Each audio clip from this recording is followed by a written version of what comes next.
Hello everyone, welcome my page. চলে এসেছি নতুন একটা ভিডিও নিয়ে। এটা হচ্ছে একটা বাটারস্কচ ফ্লেভারের উপর কাস্টমাইজ কেক। তোমাদের পুরো ভিডিওটা দেখে জানিও ঠিক কেমন লাগলো। আর এটা না আমি জেলের উপর কেকটা ডিজাইন করেছি। আর ফার্স্টে একটা টাইম জেলের উপর কেকটা করেছিলাম, যেহেতু ওটা পেস্ট্রি বেশি ডিজাইন করা হয়নি, যেহেতু স্টুডেন্টদের জন্য দিয়েছিলাম। কিন্তু এটা যেটা একটা কাস্টমাইজ কেক, তাই ভাবলাম এটা একটু কাজ করাই যাক, তাই এই কাজটা করছি। তোমরা পুরো ভিডিওটা দেখো, তারপরে আমাকে কমেন্ট করে জানিও ঠিক কেমন লাগলো তোমাদের ভিডিওটা।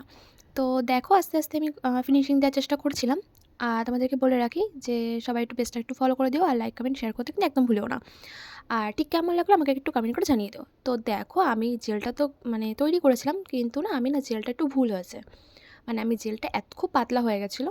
তোমরা দেখে বুঝতে পারছো অনেকটা পাতলা করে ফেলেছিলাম। আসলে বুঝতে পারিনি যে এতটা পাতলা হবে। তো তারপরে যেটুকু দরকার সেটুকু ফিনিশিং দেওয়ার চেষ্টা করছিলাম। নেক্সট টাইম হয়তো এই ভুলটা আর হবে না, কারণ মানুষের ভুল একবারই হয়, বারবার ভুল হয় না।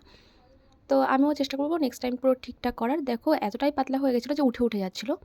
তারপরে আমি আরও বেশি করে ফিনিশিং দেওয়ার চেষ্টা করছিলাম, যেহেতু উঠে না যায়। তারপর লাস্ট ফিনিশিংটা দেখো তোমাদের ভালোই লাগবে। যেহেতু একটা কেক তৈরি করতে অনেকটা সময়, অনেকটা ধৈর্যর পরীক্ষা, ঠিক আছে? অনেকটা সময় দিয়ে কাজটা করতে হয়। তো আমি অনেকটা সময় দিয়েই কাজটা করছিলাম। তো দেখো কতবার ফিনিশিং দিচ্ছি, আর তোমাদের তো ফার্স্ট করেছি, তার আমি বুঝতে পারছো আরও কতটা টাইম ধরে করেছি। তো তোমরা পুরো ভিডিওটা দেখো, তারপরে জানিও ঠিক কেমন লাগলো। দেখো জেলটা অনেকটা কমপ্লিট দেওয়া। খুব পাতলা হয়ে গেছিলো কালারটার জন্য, বুঝতে পারছো না, অরেঞ্জ অরেঞ্জ লাগছে, কিন্তু কালারটা আসলে রেড ছিল। আর ক্যামেরায় অরেঞ্জ লাগছে, কিন্তু আসলে রেড কালারটা তোমরা লাস্টে ফিনিশিংটা দেখতে পাবে। তো দেখো আমি নিচটা একটুখানি ডিজাইন করে নিলাম। এবার ভাবলাম উপরটা কী করা যাক, আর উপরে ভাবলাম যে উপরে একটু কিছু ডিজাইন করা যাক। তো ওপরে নজেল দিয়ে একটু ডিজাইন করে নিচ্ছিলাম। দেখো রেডের মধ্যে হোয়াইটের মধ্যে রেখেছিলাম। তো খারাপ লাগছিলো না, মোটামুটি ভালোই লাগছিলো। তো দেখো এবার ভাবলাম যে ফাঁকা ফাঁকা লাগছে, আর একটু কী দেবো। তো ভাবলাম যে না, কিছু সুগার বল অ্যাড করা যাক। তার জন্য কিছু সুগার বল আমি অ্যাড করে দিচ্ছিলাম। ভাবলাম যে হোয়াইটের পরে কী দেবো, সুগার বল। তো ভাবলাম যে না, গোল্ডেন সুগার বলটা দেওয়া যাক, ভালো লাগবে। তো গোল্ডেন সুগার বল দিয়ে কাজটা কমপ্লিট করেছিলাম। তোমরা পুরো ভিডিওটা দেখে জানিও ঠিক কেমন লাগলো তোমাদের ভিডিওটা।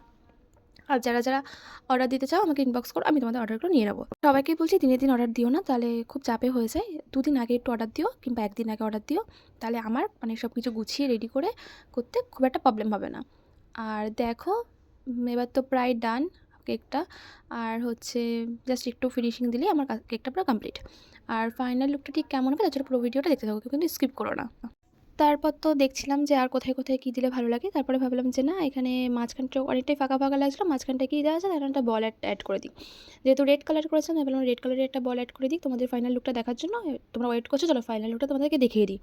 এটা হচ্ছে আমার কেকের ফাইনাল লুক। কি কেমন লাগলো তোমরা কিন্তু কমেন্ট করে জানিয়ে দিও। আর আমার পেজটা ফলো করে দাও, যাতে নতুন নতুন ভিডিও তোমাদের সাথে চোখে পড়ে। আর তোমরা একটু লাইক কমেন্ট করতে পারো।